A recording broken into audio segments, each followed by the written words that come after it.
자, 검찰이 대장동 사건 항소 포기를 결정한 지 사흘. 그 후폭풍이 오늘까지도 거세게 몰아치고 있습니다. 특히 이 논란의 중심에 서 있는 인물 바로 정성호 법무부 장관이죠.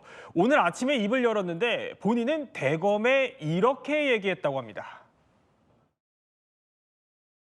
법무부 장차관으로부터 항소 포기하라는 지시 받았습니까? 다음에 말씀드리겠습니다. 성공한 수사, 또 성공한 재판이었다고 생각합니다. 그런데 항소 여부는 신중하게 알아서 판단해라. 맨 처음에 그렇게 얘기한 것 같습니다. 자, 이 사건을 한번 타임라인으로 정리를 한번 해보도록 하죠. 대장동 사건 지난달 31일 1심 선고가 나왔고요. 수사팀은 만장일치로 항소 의견을 모은 것으로 전해지고 있습니다. 그 이후에 자, 수사팀 실무진은요, 항소장을 들고 이제 법원 앞에서 대기까지 한 것으로 알려지고 있는데 항소 마감 시한을 7분 앞두고요. 이게 불어 통보가 내려왔다는 겁니다. 그러니까 이남희 기자, 이 결정에 정성호 법무부 장관의 지위가 있었냐가 자, 이번 사태의 쟁점인데 정성호 장관은 정확히 그럼 뭐라고 한 겁니까? 조금 전에 그 싱크로 들으신 것처럼 정 장관의 설명은 이겁니다. 여러 가지를 종합적으로 신중하게 합리적으로 고려해 판단하라고 했다라는 것이 정 장관의 오늘 얘기였습니다. 네. 20분 넘는 발언 중에 이제 저 부분이 또 핵심이었는데요. 그러니까 신중하게 판단하라는 말은 했지만 해석해 보면은 항소를 포기하라고 직접적으로 지시한 건 아니다라는 취지로 밝힌 겁니다. 그러니까 보고를 받았고 정 장관이 신중하게 합리적으로 잘 판단했으면 좋겠다 이런 의견을 건넸다는 겁니다. 허재현 변호사, 그러면 이거를 수사 지휘로 볼 수 있어요? 구체적인 내용이 더 나와야지 정확하게 수사 지휘인지 아니면 단순한 의견 표명인지를 판단할 수 있을 걸로 보이지만 그 발언을 한 경위뿐만 아니라 발언을 한 당사자와 그 사건의 성격이 어떤지도 종합적으로 살펴봐야 되는 부분이라는 생각이 듭니다. 일단 검찰청법상 법무부 장관이 구체적인 사건에 대해서 개개인의 검사를 지휘할 수는 없습니다. 검찰총장만을 지휘할 수 있도록 되어 있는데 구체적인 사건에 대해서 예를 들어서 항소 포기에 대해서 법무부가 구체적인 지시사항에 이를 정도의 어떤 발언이라든가 그 경위가 있었다라고 하면 이 부분은 검찰청법을 정면으로 위배하는 수사 지휘가 될 여지가 있는데 일단 지금 중앙지검 측에서 수사검사와 공판검사 모두 항소를 해야 된다라는 의견을 개진을 했고 이게 대검 지휘부에서 넘어가서 그 대검 지휘부에서 법무부로 넘어가는 그 과정에서 대검 지휘부가 법무부의 의견을 어떻게 개진을 했는가도 굉장히 중요한 부분인데 아직까지 그런 부분이 나오지 않고 있거든요. 그 부분을 살펴봐야 되는데 설령 대검 측에서 어떤 얘기를 했든지 간에 법무부 장관 측에서 대검 측과 반대되는 이야기를 하면서 신중하게 판단하라 이렇게만 얘기를 했다라고 하더라도 현직 법무부 장관이 현직 대통령과 관련 있는 사건의 항소 여부에 대해서 의견을 제시할 때는 분명히 신중하게 판단하라라고 말하는 것 자체에도 신중함이 있어야 했다는 생각이 들거든요. 이게 자칫 수사 지휘로 받아들여질 여지가 있는지에 대해서도 우리가 좀 따져봐야 되는 부분이라는 생각이 들고 이 앞뒤 전후 사정에 따라서 수사 지휘로 볼 가능성도 배제할 수 없다는 생각이 듭니다. 그렇게 볼 가능성을 배제할 수 없다는 건데 이제 오늘 정성호 장관은 합리적으로 잘 판단했으면 좋겠다라는 취지의 의견을 전달한 것으로 얘기를 했거든요. 어떻게 봐야 되죠? 그러니까 수사지휘권이 발동이 되면 명백하게 이건 수사지휘권 발동이라고 얘기를 하고 명백하게 어떤 행동을 하라고 지시를 하는 게 일반적입니다. 그러니까 뭐 두루뭉실하게 수사지휘권을 발동하진 않아요. 예를 들면 검찰총장은 이해관계자니까 예를 드는 겁니다. 이 사건을 개입하지 마라, 보고받지 마라 라든지 이렇게 명확하게 설명을 하는데 지금 신중하게 검토하고 판단해라.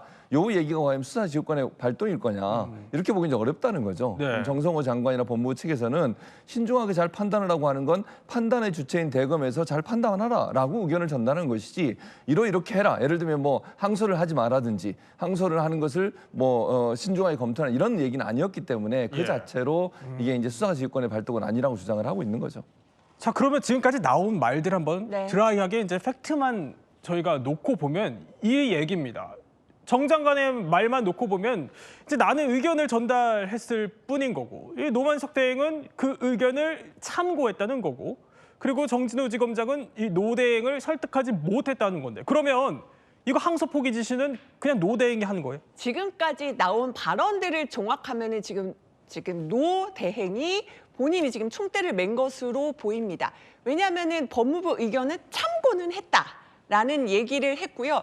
내가 책임지고 결정했고 전진우 지검장과 뭔가 이제 협의를 했다고 하는데 예. 여기서 이제 정지검장하고는 생각차가 있는 거예요, 의견차가. 왜냐하면 나는 거기에 동의하지 않는다는 취지로 얘기했는데 의견차가 있었다라는 취지를 지금 설명을 하고 있는 거죠.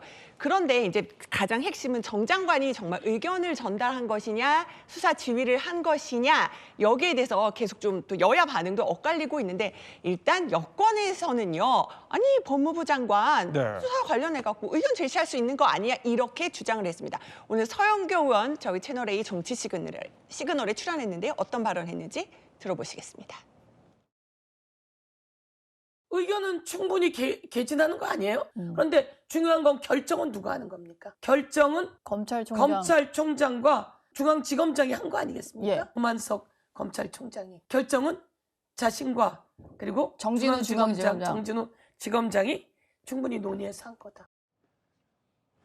자, 어쨌든 오늘 법무부 장관의 이제 발언이 나왔지만 이게 의견 개진을 한 거냐 아니면 수사지휘권 발동 없이 수사 지휘를 한 거냐 이 논란은 계속 될 것 같습니다. 그러면 이제 이거를 판가름을 해야 되는데 허준현 변호사, 법조계의 시각으로 봤을 때 뭐가 그럼 지금 상황에서 더 나와야 되는 거예요? 제가 말씀드린 그 보고 체계 라인에서 어떤 식으로 의견이 개진됐는지 사실관계가 명확하게 밝혀져야 되는 부분이 있는데 지금 노대행의 말에는 납득하기 어려운 부분들이 좀 있습니다. 지금 정진우 지검장과 협의해서 결정을 했다고 하는데 말씀드린 것처럼 공판검사와 수사검사는 모두 항소해야 된다고 얘기를 했고 실제로 항소장 들고 갔다는 거잖아요. 네. 그런데 협의가 돼서 완벽하게 의견이 일치해서 그러니까 어떤 법률적인 검토만을 근거로 항소를 하지 않겠다고 갑작스럽게 선회한 것이 맞는지 이 부분에 대해서 좀 사실관계가 앞뒤가 맞지 않는 부분도 있고 심지어 사의표명까지 한 상황이잖아요.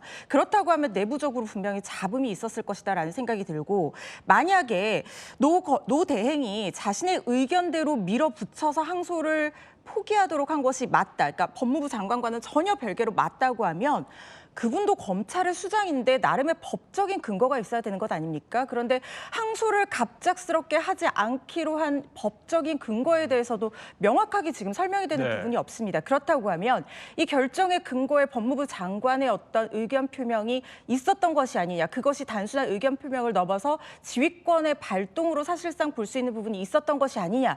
이런 부분에 대해서 사실관계 확정이 더 돼야 될 거라는 생각 듭니다. 자, 항소 포기에 대해서 오늘 정성호 법무부 장관은요, 법무부 청사 앞에서 이제 기자들과 만나서 무려 22분간 상세하게 입장을 내놨습니다. 자, 그 중에는요, 이번 사태의 두 번째 쟁점도 담겨 있습니다. 뭔지 한번 들어보시죠. 그 법원에서는 그 구형보다 더 높은 형을 통상적이지 않습니다. 양형에서 충분했기 때문에 이 사건을 계속 가져간다고 하는 게 그게 큰 도움이 될 것이냐. 이 판결이 그게 항소할 사유입니까?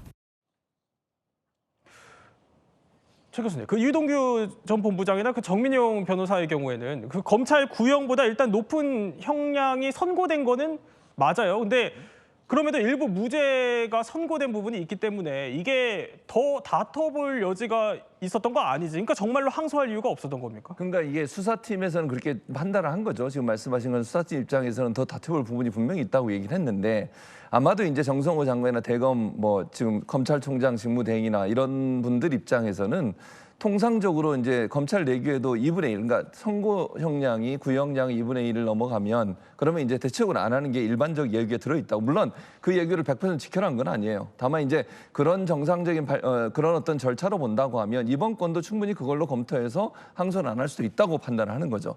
한 가지 이제 논란이 되는 게 뭐냐면 이 특정경제가중처벌법상 이 배임 혐의에 대한 문제인데 이게 이제 추징금을 제대로 받느냐 못 받느냐의 문제라고 얘기를 하더라고요. 근데 이 부분도 실제로는 그 추징금 같은 경우에 뇌물로 예컨대 받은 경우 초과 수익이 1,120억 원으로 법원에서 판단을 했는데 그중에 473억 원 뇌물성 수익으로 이미 추징이 된 상태고요. 나머지 647억 원 같은 경우는 배임이 되는데 배임 같은 경우도 경제범죄의 경우 피해자가 있는 경우는 피해자 측에서 민사소송으로 손해배상 청구를 해서 받아내게 돼 있는데 지금 성남도시개발공사가 이미 소송 걸어놨어요. 그래서 2천억 원은 이미 쓰지 못하도록 막아놓은 상태이기 때문에 거기서 충분히 추징이 가능한 상태라고 주장을 하고 있는 거죠. 검찰 내부에서는 노대행을 향한 반발의 목소리가 어제에 이어서 뭐 오늘도 계속되고 있습니다. 법조계에서는 이거 검찰청 폐지 앞두고 마지막 검난이 펼쳐지는 거 아니냐 이런 말이 나올 정도인데 지금 상황이 어떻길래 그 그래요? 상황을 설명드리기 전에 최 교수님께서 말씀하신 거에 반론도 있어서 좀 전해드리려고 하거든요. 네. 그러니까는 구형보다 선고가 더 세게 나와서 뭐 항소를 자제해도 된다라는 취지의 주장을 하는데 또 일각에서는 그 재판받은 5명 중에서 가장 핵심은 김만배 씨인데 김만배 씨 같은 경우는 구형보다는 선고량이 낮아졌거든요. 왜 그 두 사람 경우만 그렇게 적용을 하느냐라는 반박도 나옵니다. 그러다 보니까 지금 검찰들은 납득이 안 된다면서 집단적으로 반발을 하고 있는데요. 일단은 일선지검장 18명도 지금 항소 포기 납득이 안 된다면서 내부 게시판에 글을 올렸습니다. 이어서 지청장 8명도 검찰 존재 이유에 상처라면서 또 한 번 글을 올렸습니다. 그뿐만이 아닙니다. 노대행 오늘 직접 면전에서 찾아가서 대검 연구관들도요. 거짓 표명을 포함해서 합당한 책임을 지라고 또 요구를 하고 있습니다. 그래서 검찰이 지금 강하게 반발을 하고 있는 상황인 겁니다. 노대행을 또 직접 찾아가기까지 한 했군요. 겁니다. 항소 포기의 후폭풍이요 거세게 불고 있습니다. 특히 정치권으로도 옮겨붙는 모양새인데 민주당은 검찰의 항명이다. 또 국민의힘은 외압이다. 이렇게 뚜렷하게 맞서고 있습니다. 한 줌도 안 되는 정치 검사들이 국민과 민주주의에 대한 도전입니다. 정치 검찰의 항명과 조작 기소 의혹을 반드시 진상 규명할 겁니다. 저는 대통령실하고 법무부 장관의 교감 내지 지시 없이 이런 결정이 되는 건 시스템상 불가능하다고 생각합니다.